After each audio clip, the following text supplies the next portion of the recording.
네, 안녕하십니까. 소개받은 응급의학과 전문의 이형민이라고 하고요. 이렇게 위중한 와중에도 응급의료의 문제에 대해서 이야기할 수 있는 기회를 주신 우리 정기석 위원장님 감사드리고요. 또 연말이라 많이 바쁘실 텐데도 자리해 주시고 또 이 위기 극복을 위해서 함께 좀 이야기를 들어주시기 위해서 이 자리에 나오신 여러 이제 위원장님들, 의원님들, 또 여러 기자님들, 관계자분들께 감사 말씀드립니다. 조금 전에 서현주 선생님께서 문제점에 대해서 상당히 좀 마음 아프게 설명을 해주셨는데요. 사실 응급실은 그보다도 조금 더 심란한 상황입니다. 자세한 내용들을 10분 안에 제가 다 설명드리지 못한다 하더라도 저희가 현장에서 느끼고 있고 또 가장 합리적으로 해결할 수 있는 현실적인 대안들에 대해서 저희가 고민하고 있는 바를 나눌 수 있는 시간이 되었으면 좋겠습니다. 네, 저는 소개받은 대로 응급의학 전문의 이형민이라고 하고요. 의사로선 되게 운이 좋게도 다수의 대학병원들 또 아프가니스탄 다 이제 경험을 해보고 지금 현재는 전국 400개 응급실에서 근무하고 있는 응급의학청 봉지기 선생님들 또 개원희 선생님들을 대표하는 대한응급의학의사회 회장을 맡고 있습니다. 응급실과 코로나, 응급 이렇게 같이 검색을 해보면요. 이제는 붕괴나 재난이라는 이야기들이 계속 언론에 나오고 있어요. 언론에서는 오버하고 있는 것이냐. 사실 이제 우리가 의학적으로, 교과서적으로 재난이라고 하는 게 의료 자원에 비해서 환자가 더 많이 존재하는 것을 의료적인 재난이라고 이야기를 합니다. 이제 저 전멸이라고 하는 단어를 찾아봤는데요. 이게 이제 다 죽는 게 전멸이라고 생각하기 쉬운데 군사학적으로는 이게 한 10% 정도만 손실을 입어도 전의를 상실하게 되는 것, 전투를 수행하지 못하게 되는 것, 이걸 이제 전멸이라고 해요. 그렇다면 사실 지금 현재 응급의료 상황은 위기 상황을 넘어서 전멸로 가고 있는 것이 아닌가. 현장 상황은 분명히 언론에서 보도되는 것보다 훨씬 더 심각합니다. 중증 응급 환자의 정상적인 진료 흐름도는요, 병원 전 단계, 병원 단계, 응급실 단계를 거쳐서 병원 단계로 넘어가게 되죠.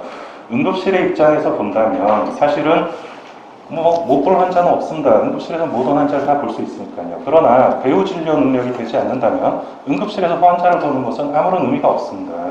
배후 진료의 능력이라고 하는 것은요, 그러니까 이제 응급실 진료가 제대로 이루어지려면 그 뒤에 있는 수술, 시술, 또 입원실들이 다 마련이 되어야 응급실 진료가 의미가 있는 것이죠. 근데 안타깝게도 이 배후 진료 능력이라고 하는 건 응급실에서 관리할 수 있는 부분이 아닙니다. 지금 현재 병목 발생 지점을 우리 서현주 선생님께서 아주 이쁘게 만들어 주셨는데 저는 좀 심각성을 부각시키기 위해서 이렇게 빨간색으로 중증 병상의 부족으로 결국 이제 격리 구역이 부족해지는 바로 이 부분이 말씀드린 대로 병목이 발생하는 공간입니다. 응급실에온 환자가 신속 검사라고 있어요. 한두 시간이면 나옵니다. 신속 검사에서 양성이 나오면 그 다음에는 12시간에서 24시간 걸리는 확진 검사를 해야만 그 다음 단계가 이루어집니다. 그렇다면 응급실에서 양성을 받는 순간 이 사람은 24시간 당첨이에요.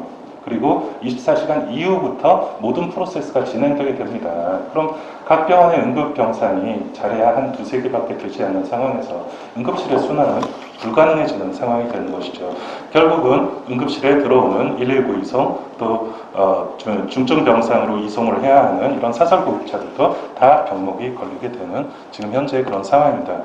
이것은 지금 경기도에 있는 권역센터의 실제 코로나 환자 리스트입니다. 대기시간 보시면은 12월 14일에 한 40시간, 20시간, 40시간 정도 대기하고 있다가 그 다음 주는 100시간까지 지금 가고 있는 거 보이시죠? 실제로 저도 일주일까지 응급실에서 대기하고 있는 환자를 경험을 했습니다. 이 병원은 참고로 말씀드리자면 음압병실 2개밖에 없어요. 근데 코로나 환자 9명이 지금 들어있는 상황입니다. 일부 구역을 폐쇄를 해서 코로나 환자로 전담을 할 수밖에 없는 것이고요. 중요한 것은요, 응급실은 비워야 돼요. 무조건 비워야 합니다. 응급실이 비지 않으면 응급 환자를 받을 수가 없어요. 심폐소생술 환자조차도 받지 못하는 상황이 발생하는 것입니다. 이것은 제가 어제 12시쯤 국회를 찍어가지고 반경 10km를 찍어봤어요. 이게 이제 중앙응급센터 종합상황판이라고 있습니다. 구글 쳐보면 아마 일반인들도 다 접근이 가능한 부분이에요. 그러면 10km라고 하면 북쪽으로는 세브란스, 동쪽으로는 강남 성모병원, 서쪽으로는 이대목동, 고대구로 이 정도 다 커버하는 그 정도 단계가 될 거예요. 갈 자리 하나도 없습니다. 실제로 갈 자리가 하나도 없어요. 즉 어제 낮에 이 근처에서 무슨 중증 환자가 발생했다. 10km 내에 갈 수 있는 자리가 하나도 없다는 뜻이에요. 오늘은 조금 나아지긴 했더라고요. 한두 자리 보이긴 합니다. 그러나 그쪽은 중소병원들이어서 어떤 최종적인 치료가 모두 다 제공되는 그런 병원은 아닙니다. 그럼 이제 이 수용 불가 메시지들이 이렇게 줄줄이 떠 있는데 이유는 뭐 의료진이 감염돼서, 의료진이 부족해서, 뭐 확진자 때문에, 폐쇄될 이런 이유 때문에 지금 현재 갈 수 있는 병원이 하나도 없다는 것입니다. 코로나 전담병원으로 많이 병원들이 바꾸고 있어요. 그렇게 된다면 좀 어떤 상황이 나아질 것을 기대하시는 분들이 많이 있습니다. 근데 저는 이제 나비 효과라고 이야기를 드리는데 이것은 서울에 이제 한 코로나 전담병원의 진료 불가 메시지입니다. 19개가 떠 있는데요. 심근경색, 뇌경색, 뭐 당랑, 위장관, 복부, 뭐 투석 다 안 된다는 거예요. 왜? 코로나 전담병원으로 바꿨으니까 원래 하고 있던 최종 치료가 제공이 안 되는 거예요.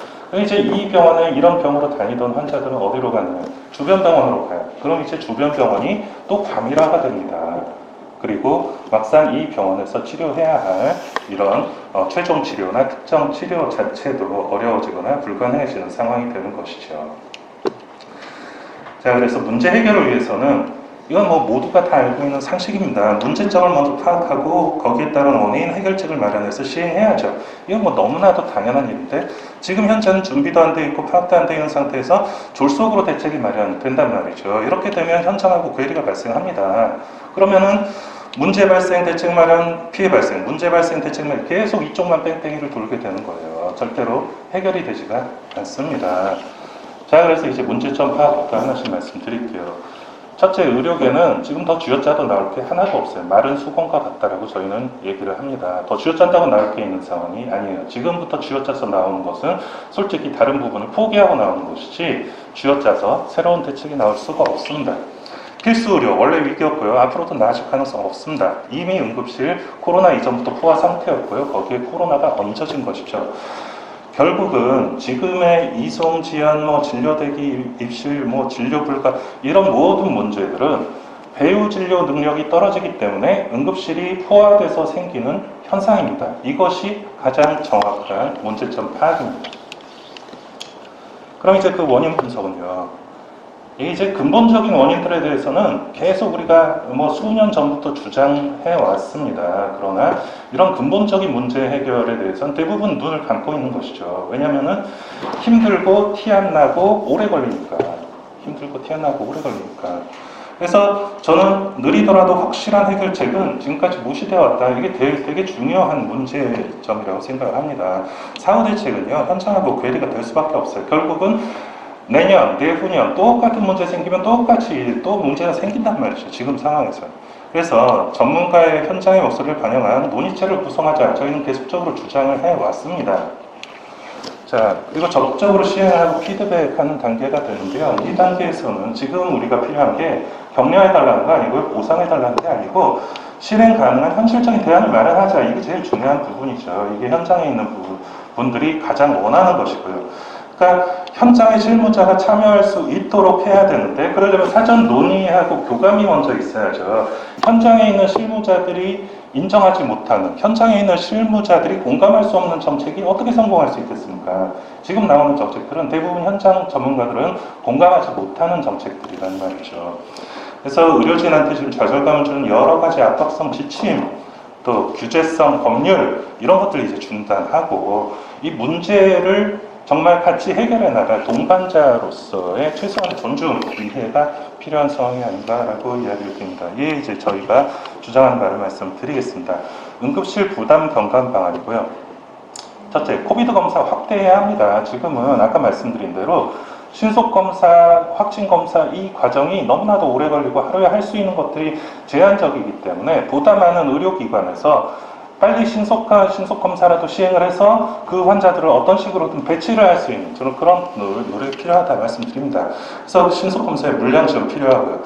발열 의심 환자는 응급실로 들어올 것이 아니라 사전검사소나 어떤 드라이빙이든지 뭔가 다른 어떤 기관들을 적극적으로 활용을 해서 이분들이 응급의료 체계에서 뭔가 추가적인 어떤 트랙을 타고 움직일 수 있도록 또 요양병원이나 만성질환 고위험자들은 선제적으로 코로나 검사를 해서 상태가 안 좋아질 때 응급실에 못 들어오는 것을 방지를 해야 한다. 예방접종 부작용 환자들 응급실에 무제한이 옵니다. 이분들을 진료할 수 있는 의료기관들 마련해야 되고요. 의원급까지 확대해서 이분들이 응급실에 부담을 주지 않도록 해야 합니다. 또 자택환자, 양성진료 환자, 이분들을 응급상황에서 해결할 응급실 추가가 필요하고요. 신속검사 2시간 만에 양성 나오면 바로 이 환자를 응급실에서 빼줘야 합니다. 이것이 체육관이 됐건 다른 별도의 시설이 됐건 다른 병원이 됐건 이 사람들만 빼주면은 이분들이 응급실에서 하루 이틀 일주일씩 있을 이유가 전혀 없는 분들이죠. 그렇기 때문에 초기부터 뭐 체육관 그게 무슨 쇼를 하자는 이야기가 아니라 실제로 응급실의 순환을 위해서는 지금 어떤 별도의 시설이 아주 급하게 필요하다. 저는 이제 이렇게 생각을 합니다. 자, 그래서 음압시설, 지금 이제 기관이나 중소병원 끝까지 음압시설 확대할 수 있도록 지원해야 되고요.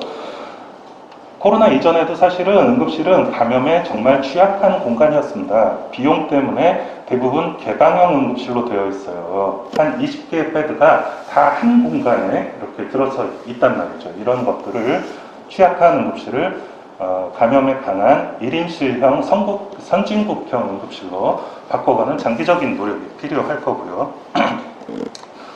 응급실의 음압격리실을 지금은 응급실 의료자원이 계속적으로 담당을 하고 있습니다.